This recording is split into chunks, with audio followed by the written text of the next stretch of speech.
Hello दोस्तों, इस video में यार डिस्कस करेंगे आपका आर्टिफिशियल न्यूरल नेटवर्क वाला पार्ट। तो यार मैंने आपको पहले ही बोला था कि जो आपका ये एएनएन वाला पार्ट है, ये मशीन लर्निंग की यूनिट 2 में भी है और डीप लर्निंग की यूनिट 1 में भी है। तो यार आपका इस एक टॉपिक से आपके दोनों सब्जेक्ट की एक यूनिट पूरी हो जाएगी।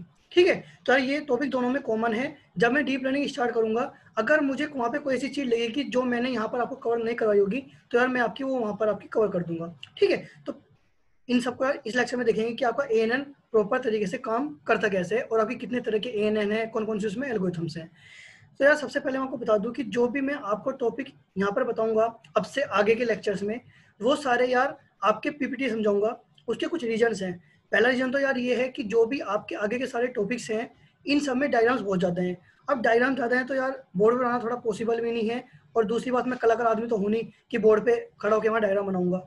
दूसरी बात यार, ये जो बोर्ड वाली चीज़ थी ना, ये टाइम बहुत ले रही है। अब दिक्कत क्या है, हमारे पास टाइम तो कम है, बट इसमें मेरा टाइम बहुत ज़्यादा कंज्यूम हो रहा था। मतलब पहले मुझे 2-3 घंटे किसी टॉपिक को समझने में लग रहे थे, फिर मैं उस टॉपिक को अपनी लैंग्वेज में मैं उसको राइट डाउन कर रहा था अपनी कॉपी पर।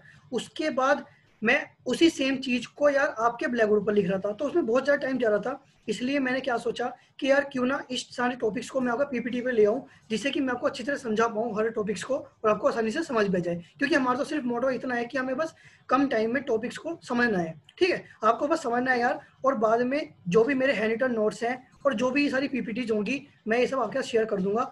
आप इन सबको बाद में एज ए नोट्स यार इनसे आराम से पढ़ सकते हो। तो स्टार्ट करते हैं यार आपका एएनएन वाला पार्ट। तो यार ये आपके अलग अलग टॉपिक्स हैं कुछ, जो कि मैं आपके इस वीडियो में कवर करूंगा। ये सारे टॉपिक्स आपके एएनएन के हैं और यही सारे टॉपिक्स हमारे यार सिलेबस में भी हैं। ठीक है, इसमें से यार मैं आपको पहले ही बता देता हूँ, हमारे सिलेबस में बैक प्रोपेगेशन की यार हमको डेरिवेशन दिया हुआ है। अब डेरिवेशन तो उसका इतना बड़ा है कि वो चीज़ तो पॉसिबल नहीं है कि यार वो चीज़ मैं आपको इस समय करवा पाऊँ। तो हम बस इतना समझें कि आपको कंसेप्ट काम कैसे करता है, क्योंकि जिससे कि हम कुछ क्वेश्चन के यार एमसीक्यू में इजिली आंसर वहां से यार दे सकें। ठीक है, तो यार ये आपके अलग अलग टॉपिक्स हैं। तो अगर मैं सबसे पहले इंट्रोडक्शन की बात करूं, तो यार बात आती है कि हमें न्यूरल नेटवर्क की जरूरत क्यों पड़ी और इसका हमें जो आइडिया आया वो आया कहाँ से।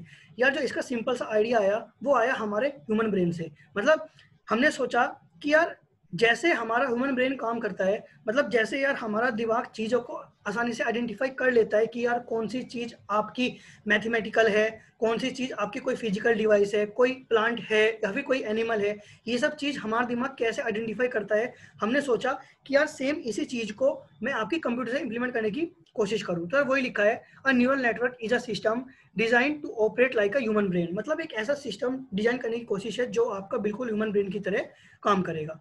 तो मैंने आपको बता दिया कि जो इसका मोटिवेशन है वो हमारा ह्यूमन ब्रेन से आया है, और काफ़ी रिसर्चर्स ने सोचा कि to make a machine that would work in the prospective of the human brain. मतलब एक ऐसी मशीन बनाई जाए जो बिल्कुल हमारे दिमाग की तरह काम करेगी।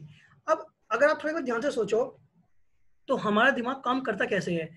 भाई हमारे दिमाग में एक्चुअली में बिलियन ऑफ न्यूरॉन्स प्रेजेंट हैं जो आपस में कनेक्ट हैं, जिनकी हेल्प से अगर हमारे सामने कोई भी इमेज आती है या हमें कोई भी इनपुट मिलता है, तो वो न्यूरॉन्स उस इनपुट के बेस पर कुछ प्रोसेसिंग करके कुछ एक रिक्वायर्ड आउटपुट देते हैं। ठीक है, तो अगर मैं आपको एक बायोलॉजिकल न्यूरॉन, मतलब जो हमारे दिमाग वाला न्यूरॉन है, अगर मैं उसकी स्ट्रक्चर समझाने की कोशिश करूं, तो यार उसकी स्ट्रक्चर में आपके 4 कंपोनेंट हैं। एक है आपका डेंड्राइट, एक है सेल न्यूक्लियस, एक है आपका एक्सॉन और एक है आपका साइनेप्स। अगर मैं डेंड्राइट की बात करूं, तो डेंड्राइट आपका बिल्कुल एज ए इनपुट की तरह काम कर रहा है। मतलब यार, मतलब अगर लेट सपोज मैंने आपके हाथ पे चूटी भरी, तो आपको कैसे पता लगा, आपके दिमाग को कैसे महसूस हुआ कि आपके हाथ पे किसने चूटी भरी है। वो एज ए इनपुट है। मतलब जब मैंने आपको कुछ इनपुट दिया, तो वो आपका डेंड्राइट के थ्रू इनपुट लेते हैं। सेल न्यूक्लियस क्या करता है, जो भी मैं इनपुट देता हूं उसको प्रोसेस करता है आपका सेल न्यूक्लियस। एक्सॉन क्या करता है, एक्सॉन हमारा एक न्यूरॉन से मल्टीपल न्यूरॉन्स में उस डेटा को ट्रांसफर करने का काम आपका एक्सॉन करता है। और साइनेप्स आपके मल्टीपल न्यूरॉन्स को जोड़ने का काम करता है। इनके बारे में यार यहाँ पे डेफिनेशन लिखी है, जब मैं बाद में इसकी पीपीटी आपका शेयर करूंगा तो आप आसानी से इन सब चीज़ों को इजीली यहाँ से पढ़ सकते हो। अगर मैं सिमिलरिटी की बात करूं, मतलब इन दोनों में क्या सिमिलरिटी है, भाई हमने देख लिया कि आपका बायोलॉजिकल न्यूरॉन की स्ट्रक्चर ये थी। अब सीधी सी बात क्या है कि जब हम आपका आर्टिफिशियल न्यूरल नेटवर्क बना रहे हैं, तो जो आपका बायोलॉजिकल न्यूरल नेटवर्क में आपका सेल न्यूक्लियस वाला काम था, वो आपका एएनएन में नोड्स काम करेंगी। ठीक है, तो यार ये चीज आपकी एमसीक्यू में पूछी जा सकती है कि जो काम जैसा जो काम आपका डेंड्राइट्स करता था वो एएनएन में कौन सा कंपोनेंट काम करता है, तो आपको पता होना चाहिए। सैन न्यूक्लियस वाला काम नोड्स, डेंड्राइट्स वाला काम इनपुट, साइनेप्स वाला काम वेट्स और एक्सोन वाला काम आउटपुट आपका करता है। ठीक है, तो यार इसको आप याद रखना क्योंकि ये चीज आपके एमसीक्यू में इजीली बहुत आसानी से पूछी जा सकती है। अगर मैं एक सिंपल स्ट्रक्चर की बात करूं, मतलब एक अगर न्यूरल नेटवर्क के स्ट्रक्चर की बात करूं तो वो क्या है, सिंपल सी स्ट्रक्चर है यार कि अगर मैं आपके कुछ इनपुट पास कर रहा हूं भाई, x1 x2 x3 मैंने कुछ इनपुट पास करे और सबके कुछ वेट्स हैं w1 w2 w3। ठीक है, पहले मैं क्या करता हूं, पहले मैं इन सबको ऐड करता हूं और ऐड करने के बाद मैं इसको यार एक्टिवेशन फंक्शन को देता हूं। एक्टिवेशन फंक्शन कुछ प्रोसेसिंग करके फाइनल आपको आउटपुट देता है।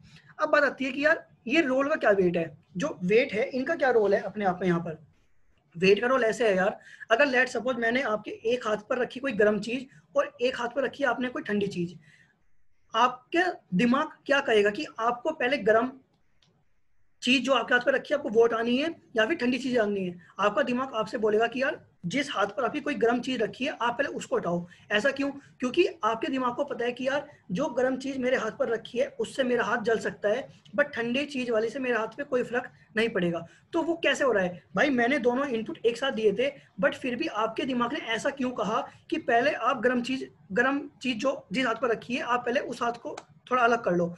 कई वो चीज हुई थी आपकी वेट के बेस पे, मतलब जब भी हम आपके मल्टीपल इनपुट पास करते हैं तो हर इनपुट का कुछ वेट होता है, मतलब कुछ उसकी प्रायोरिटी होती है, जिसकी प्रायोरिटी ज्यादा होती है यार पहले उस इनपुट के अकॉर्डिंग आपकी प्रोसेसिंग होती है, देन आपके रिमेनिंग इनपुट पर कुछ प्रोसेसिंग चलती है। तो आपके न्यूरल नेटवर्क की बात करूं तो सिंपल आपकी 5 कंपोनेंट है, एक है इनपुट, वेट, बायस, एक्टिवेशन फंक्शन और आउटपुट। यहाँ यार एक बाइस भी है जो हम बाइस अप्लाई करते हैं, अभी आगे समझेंगे इस बाइस का और एक्टिवेशन फंक्शन का क्या रोल है। अगर मैं आपको बताऊं कि यार आपका परसेप्ट्रॉन काम कैसे करता है, अब सबसे पहले बात आती है कि परसेप्ट्रॉन होता क्या है। सिंपल सी भाषा में यार हम आर्टिफिशियल न्यूरल नेटवर्क को आपका परसेप्ट्रॉन मॉडल भी बोलते हैं। तो इसका पहला स्टेप है यार कि हम सारे के सारे इनपुट को उसके वेट से मल्टीप्लाई करते हैं। मतलब लेट सपोज मैंने इनपुट पास करे x1 x2 x3 up to xn, उनका वेट है w1 w2 w3 and up to wn। तो सबसे पहले मैं इन सब की मल्टीप्लाई करूंगा, मतलब x1 की w1 से, x2 की w2 से, x3 की w3 से, ऐसे ही करते करते xn की wn से। सेकेंड स्टेप में मैं यार इन सबको आपको ऐड कर दूंगा, मतलब x1 w1 plus x2 w2 plus x3 w3 up to xn wn। ठीक है, थर्ड स्टेप में मैं जो मैंने ऐड करा इस रिजल्ट को मैं आपका एक्टिवेशन फंक्शन को दूंगा। एक्टिवेशन फंक्शन कुछ प्रोसेसिंग करके आपको फाइनल आउटपुट देगा। ये सिंपल सा आपका फंडा है परसेप्ट्रॉन का, जिस तरह का परसेप्ट्रॉन काम करता है। अगर मैं आपके वेट और बाइस की रोल की बात करूं तो मैंने आपको बता दिया यार कि वेट का रोल है जो डिटरमाइन करता है कि एक न्यूरॉन की स्ट्रेंथ क्या है, मतलब जो मैं आपके मल्टीपल इनपुट दे रहा हूँ किस इनपुट की स्ट्रेंथ ज्यादा है किसकी कम है। और बाइस हम बेसिकली इसलिए यूज करते हैं जिससे कि हम अपने एक्टिवेशन फंक्शन की बाद जो आउटपुट आ रहा है मैं उसको चेंज कर सकूं। अभी आगे समझ में आएगा यार ये चीज मैं बोल क्या रहा हूँ। एक्चुअली में होता क्या है, लेट सपोज आपने कोई इनपुट दिया और आपको पता है कि मेरा आउटपुट 10 आना चाहिए, बट जब मैंने उस इनपुट को आर्टिफिशियल न्यूरल नेटवर्क को दिया तो आर्टिफिशियल न्यूरल नेटवर्क ने कंप्लीट प्रोसेसिंग करके जो आउटपुट आया वो आपका कुछ 8 पॉइंट समथिंग आया। अब हमारा आउटपुट आया 8 पॉइंट समथिंग बट मुझे चाहिए था 10। अब इन दोनों में एरर है, मैं क्या करता हूँ, मुझे इस एरर को कम से कम करने की कोशिश करनी होती है। तो जब मैं एरर को कम से कम करने की कोशिश करता हूं तो यार मैं बेसिकली अपने वेट और बाइस की वैल्यू को ही चेंज करता हूं।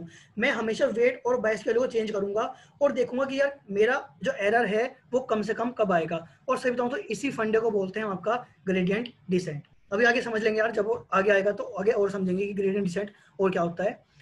अगर मैं आपके डिफरेंट टोपोलॉजी की बात करूं तो यार आपके दो तरह का नेटवर्क है, एक है फीड फॉरवर्ड नेटवर्क और एक है आपका feedback network. Feed forward network आपका दो तरह का है, एक है सिंगल लेयर और एक है मल्टी लेयर। आपका यार फीडबैक नेटवर्क को हम आपका रिकरेंट नेटवर्क भी बोलते हैं। और रिकरेंट नेटवर्क आपका दो तरह से है, एक है फुल्ली रिकरेंट नेटवर्क और एक है आपका जॉर्डन नेटवर्क। अगर यार मैं आपको सिंपल फीड फॉरवर्ड नेटवर्क की बात करूं तो फीड फॉरवर्ड नेटवर्क यार नाम से ही बता रहा है कि इसमें सिर्फ और सिर्फ जो डेटा फ्लो होगा वो आपका सिर्फ एक डायरेक्शन में होगा, मतलब इनपुट से लेकर आउटपुट तक आपका सिंपल एक डायरेक्शन में डेटा फ्लो होगा, मतलब उल्टी डायरेक्शन में आपका कोई इसमें डेटा फ्लो नहीं होगा। लिखा भी है कि there is no feedback loop means the signal can flow only in one direction from input to output. ठीक है, अब single layer feed forward network क्या है? सिंगल लेयर में यार आपकी एक इनपुट लेयर होगी और एक सिर्फ आउटपुट लेयर होगी। मतलब इनपुट लेयर का आउटपुट डायरेक्ट आउटपुट लेयर के लिए एज ए इनपुट काम करेगा, ठीक है। But multi layer feed forward network में आपकी इनपुट लेयर और आउटपुट लेयर के साथ आपकी हिडन लेयर्स भी आती हैं। ऐसा जरूरी नहीं है कि आपकी हिडन लेयर सिर्फ एक ही होगी, हिडन लेयर्स आपकी ज़्यादा भी हो सकती हैं। सबसे मज़ेदार चीज़ क्या है यार, जितनी नंबर ऑफ हिडन लेयर्स ज़्यादा होंगी आपके न्यूरल नेटवर्क में, उतनी उस नेटवर्क की एक्यूरेसी ज़्यादा होती है। तो जितनी मैं नंबर ऑफ हिडन लेयर्स आपकी इंक्रीज करता जाऊंगा, उस तरह आपकी प्रोसेसिंग और एक्यूरेसी नेटवर्क की इंक्रीज होती जाएगी।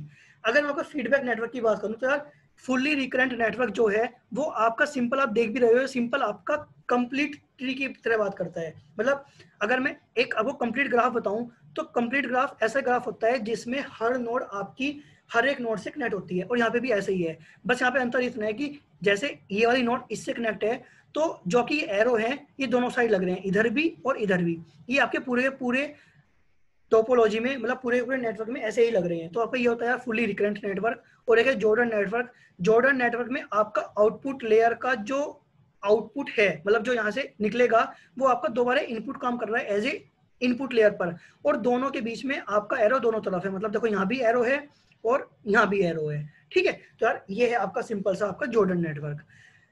अब देखो यार, जो हम पूरी मेन फंक्शनिंग करते हैं वो हम आपकी करते हैं मल्टी लेयर नेटवर्क पर, मतलब जहां पर आपकी हिडन लेयर ज्यादा होंगी। भाई बिल्कुल सही बात है ना, हमें चाहिए क्या, हमें तो ऐसा काम करना है जिससे कि मेरे नेटवर्क की एक्यूरेसी ज्यादा हो जाए। और मुझे पता है एक्यूरेसी ज्यादा जब होगी जब मैं आपके नेटवर्क में हिडन लेयर बढ़ाता जाऊंगा। तो यार यहाँ पर आपकी ये है आपकी इनपुट लेयर, ये दो है यार आपकी हिडन लेयर, और ये है आपकी आउटपुट लेयर, ठीक है। इनपुट लेयर में आपका इनपुट और वेट होंगे, बिल्कुल सही बात है, कुछ इनपुट होगा और हर इनपुट का अपना कुछ वेट होगा। हिडन लेयर में यार आपको मैंने बता ही दिया कि एक ज्यादा हो सकती हैं, और हिडन लेयर में समेशन होता है एंड एक्टिवेशन फंक्शन। मतलब जो आपका इनपुट लेयर में था, इनपुट और वेट उन सब का मल्टीप्लाई करके एडिशन करने के बाद हम उसको एक्टिवेशन फंक्शन को देते हैं। एक्टिवेशन फंक्शन उसकी प्रोसेसिंग करके आउटपुट आपको देता है।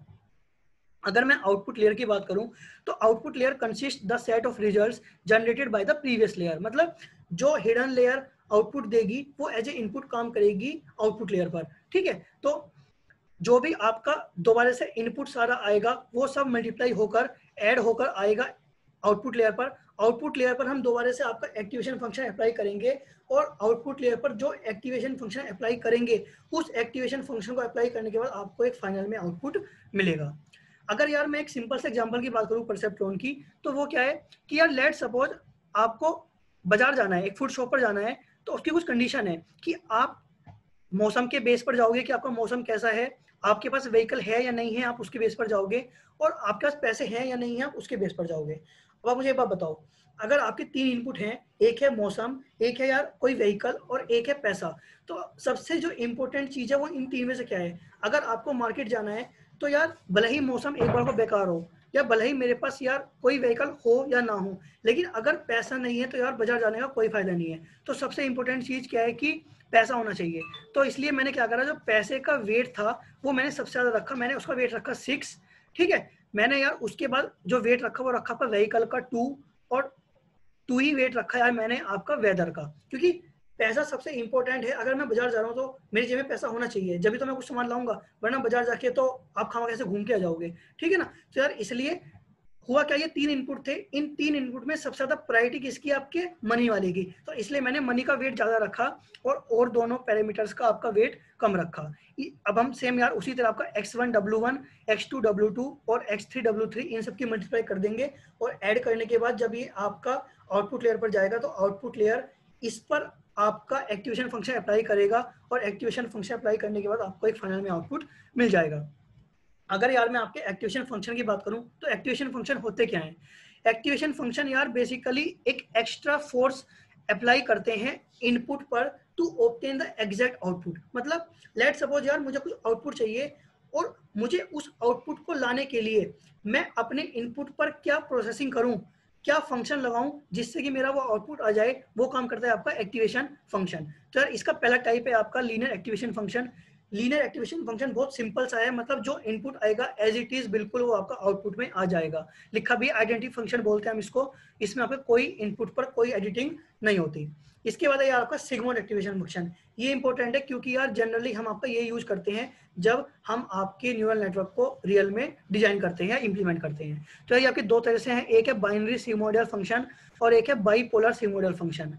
बाइनरी सिगमोइडल फंक्शन की बात क्या है कि यार the activation function performs input editing between 0 and 1, मतलब जो इसकी वैल्यू आएगी वो हमेशा 0 और 1 के बीच में रहेगी, और इसका फॉर्मूला है 1/e⁻⁻⁻x। अगर मैं ये फॉर्मूला बताऊं ना यार, तो ये फॉर्मूला सही बताऊं तो आपका लॉजिस्टिक रिग्रेशन का है, मतलब लॉजिस्टिक रिग्रेशन की सेम इक्वेशन यही है, और यही इक्वेशन आपकी बाइनरी सिगमोइडल एक्टिवेशन फंक्शन की भी है। और दूसरा आपका बाइपोलर, बाइपोलर की यार जो आउटपुट आएगा वो आउटपुट आपको -1 से 1 के बीच में रहेगा, और उसका फॉर्मूला है आपका 1 - e⁻x/1 + e⁻x।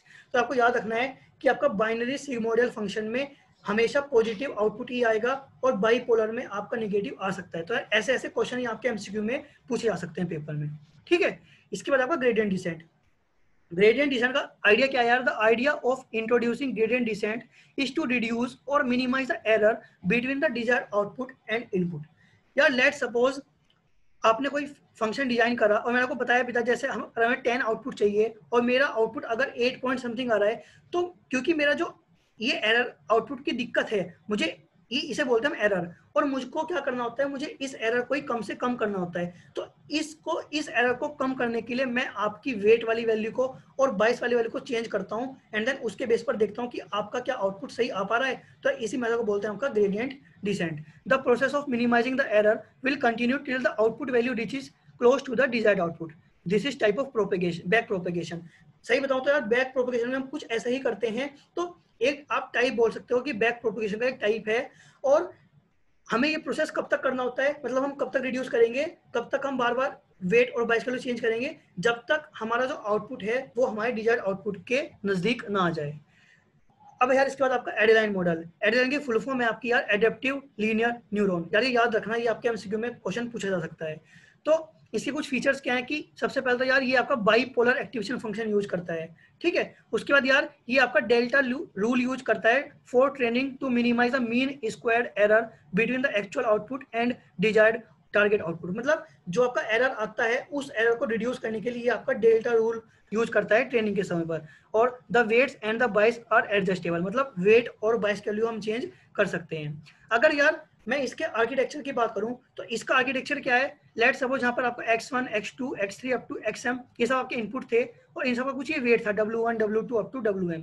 मैंने इन सबको ऐड करा, ऐड करने के बाद मैं चेक करूंगा कि यार जो मुझे डिजायर्ड आउटपुट चाहिए क्या उसके आसपास है। अगर आसपास होगा तो यार मैं उसको आपका एक्टिवेशन फंक्शन को दे दूंगा, वरना तो यार मैं आपका दोबारा से यहाँ पर आपका वेट को एडजस्ट करूंगा, और वेट को एडजस्ट करने के बाद दोबारा हम एडर को देंगे। ऐड करने के बाद दोबारा चेक करेंगे कि जो मुझे डिजायर्ड आउटपुट चाहिए अगर वैल्यू उसके नजदीक आ गई, देन मैं एक्टिवेशन फंक्शन को दे दूंगा, और फाइनली एक्टिवेशन फंक्शन प्रोसेस करके उसका यार आपको आउटपुट दे देगा। नेक्स्ट है यार आपका बैक प्रोपगेशन न्यूरल नेटवर्क। सबसे पहले बात आती है कि बैक प्रोपगेशन है क्या। बैक प्रोपगेशन यार सिंपल आपका मल्टी लेयर न्यूरल नेटवर्क है, मतलब इसमें आपकी हिडन लेयर पक्का प्रेजेंट होंगी। ये गारंटी नहीं है कि आपकी हिडन लेयर कितनी होंगी, बट हिडन लेयर्स होंगी, या तो एक होगी या एक से ज्यादा भी हो सकती है। और मैंने आपको बता दिया कि यार जितनी नंबर ऑफ हिडन लेयर ज्यादा होंगी उतनी उस न्यूरल नेटवर्क की एक्यूरेसी ज्यादा होगी। तो है क्या यार, as its name suggest back propagating will take place in this network. इसका नेम ही बता रहा है कि इसमें हम कुछ बैक प्रोपेगेटिंग करेंगे अपने नेटवर्क में। The error which is calculated at the output layer by comparing the target output and the actual output will be propagated back towards the input layer. मतलब भाई 3 लेयर थी, पहले आपकी input layer, hidden layer, output layer. जब output layer ने आपका output निकाल लिया, और आउटपुट निकालने के बाद आपका जो आउटपुट आया, आउटपुट को हम चेक करेंगे आपके डिजायर्ड आउटपुट से। अगर कुछ दिक्कत होगी तो मैं जो एरर आई है उस एरर को मैं आपकी राइट टू लेफ्ट प्रोपोगेट कराऊंगा पूरे के पूरे नेटवर्क में। मतलब पहले मैं आपके हिडन लेयर और आउटपुट लेयर के बीच में जो वेट है उनको चेंज करने की कोशिश करूंगा, उसके बाद मैं आपके इनपुट लेयर और हिडन लेयर के बीच के वेट चेंज करूंगा। मतलब हमेशा राइट टू लेफ्ट हम अपने चेंज करेंगे वेट और बाइस वैल्यू को, देन हम आपका चेक करेंगे कि क्या हमारा दोबारा से जो आउटपुट है वो हमारे डिजायर्ड रिजल्ट के आसपास आ रहा है या फिर नहीं आ पा रहा। तो अगर मैं इसके आर्किटेक्चर की बात करूँ तो इसका आर्किटेक्चर वही है कि आपके हिडन लेयर पर और आउटपुट लेयर पर आपके 22 लगी हुई हैं। 22 की वैल्यू यार मैंने इनिशियल में 1 रखी है। जब आपकी कुछ एरर आएगी तो मैं एरर के समय यार इसकी वैल्यू को चेंज करने की कोशिश करूंगा। तो इसके कुछ यार आपके फेज हैं कि पहले तो हम इसमें आपके सिंपल फीड फॉरवर्ड अप्लाई करते हैं, मतलब इनपुट लेयर से आउटपुट लेयर तक हम सिंपल इनपुट और आउटपुट निकालते रहते हैं समेशन और एक्टिवेशन फंक्शन की हेल्प से। जब बाद में जाके आपका फाइनल आउटपुट हमारे डिजायर्ड रिजल्ट से अलग आता है, जब मैं आपकी बैक प्रोपेगेशन करता हूँ एरर की from output layer to input layer. ठीक है, तो अगर मैं इसके आपके फेज की बात करूं तो आपके इसमें 3 फेज हैं। पहला फेज है यार आपका फीड फॉरवर्ड फेज, सेकंड है आपका बैक प्रोपेगेशन ऑफ एरर, और थर्ड है आपका अपडेटिंग ऑफ वेट्स। ठीक है, तो यार एक एग्जांपल से इसको समझते हैं कि ये आपकी एल्गोरिथम काम करती कैसे है। तो यार देखो ये एक एग्जांपल है जिसमें आपका ये I1 I2 कुछ आपके इनपुट हैं जिसकी आपको वैल्यू दी हुई है। H1 H2 आपकी हिडन लेयर्स हैं, O1 O2 आपकी ये आउटपुट लेयर्स हैं। ठीक है, तो आपको ये सारी वैल्यू दी हुई हैं। अगर मैं आपकी इस लेयर के बेस पर सबसे पहले मैं क्या कैलकुलेट करूंगा कि H1 और H2 लेयर पर आपका इनपुट क्या आएगा। उस इनपुट को निकालने के लिए मैं क्या करता हूं, आपके जो इनपुट की वैल्यू है वो और उनके जो वेट है उन सब की मल्टीप्लाई करके ऐड करता हूं। तो मैंने पहले H1 लेयर के लिए करा, H1 के लिए मैंने क्या करा, W1 into I1 plus W2 into I2 plus B1। ठीक है, तो मैंने वैल्यू निकाल ली, वैल्यू आई है मेरी 0.3775। सारी वैल्यू आपको दी हुई है, मैंने उन्हीं वैल्यू को रखकर आपका इजीली आंसर निकाला है। अब मेरा H1 लेयर पर, मेरा इस वाली लेयर पर आपका इनपुट आ गया। अब मैं हिडन लेयर पर आपका एक्टिवेशन फंक्शन अप्लाई करूंगा। कौन से वाला, आपका sigmoidal activation function 1/1 plus e की पावर माइनस h। तो मैंने जब अप्लाई करा, ये माइनस h क्या है यार, इनपुट, जो इनपुट आया था इनपुट मैंने यहाँ पे निकाल लिया है। तो मैंने यार आपका H1 लेयर का आउटपुट निकाल लिया, वो आया आपका ये 0.59326 समथिंग। सेम इसी तरह मैं आपका H2 का निकालूंगा, उसका आउटपुट आपका ये आया। ठीक है, जब आपका H1 और H2 का आउटपुट आ गया तो ये अब एज ए इनपुट काम करेंगे आपकी आउटपुट लेयर के लिए। जब मैं आउटपुट लेयर का इनपुट निकालूंगा तो यार उसके लिए मैं ये H1 H2 वाला आउटपुट इनटू इनके जो वेट है उससे मल्टीप्लाई कर दूंगा। तो मैंने पहले नेट O1 निकाला, तो वो आया W5 into out H1 plus W6 into out H2 plus B2। उसकी वैल्यू आई यार आपकी ये 1.10590 समथिंग। सेम मैंने ऐसे ही आपका, फिर मैंने जब मेरा O1 लेयर पे मुझे इनपुट पता लग गया, देन मैंने अगेन सेम आपका दोबारा यहाँ पे एक्टिवेशन फंक्शन लगाया 1/1 प्लस e की पावर माइनस इनपुट, वैल्यू निकाली, वैल्यू आ गई 0.7513। सेम मैंने आपका एज इट इज इसी तरह आपका O2 लेयर के लिए मैंने आउटपुट निकाला, वो आया आपका 0.7729। अब बात क्या है, आपका O1 के लिए कुछ आउटपुट आ गया, O2 के लिए आउटपुट आ गया, बट मुझे चाहिए क्या था, मुझे चाहिए था यार कि मेरा O1 का आउटपुट आना चाहिए 0.01 और O2 का आना चाहिए 0.99, बट O1 का मेरा आया ये और O2 का आया मेरा ये। अब मैं क्या निकालूंगा, मैं निकालूंगा यहाँ से एरर।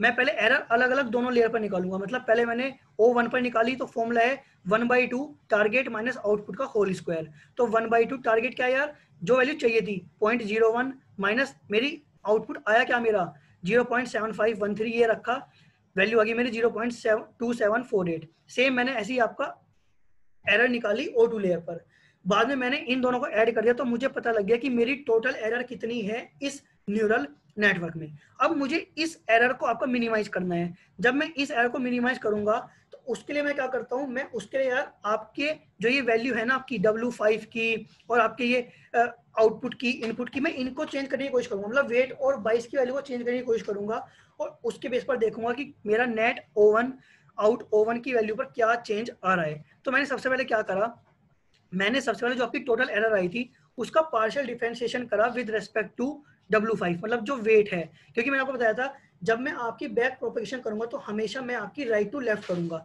तो मैंने यार ये फॉर्मूला लगाया आपका, उसके बाद आपकी कुछ वैल्यू आ जाएगी यहाँ से।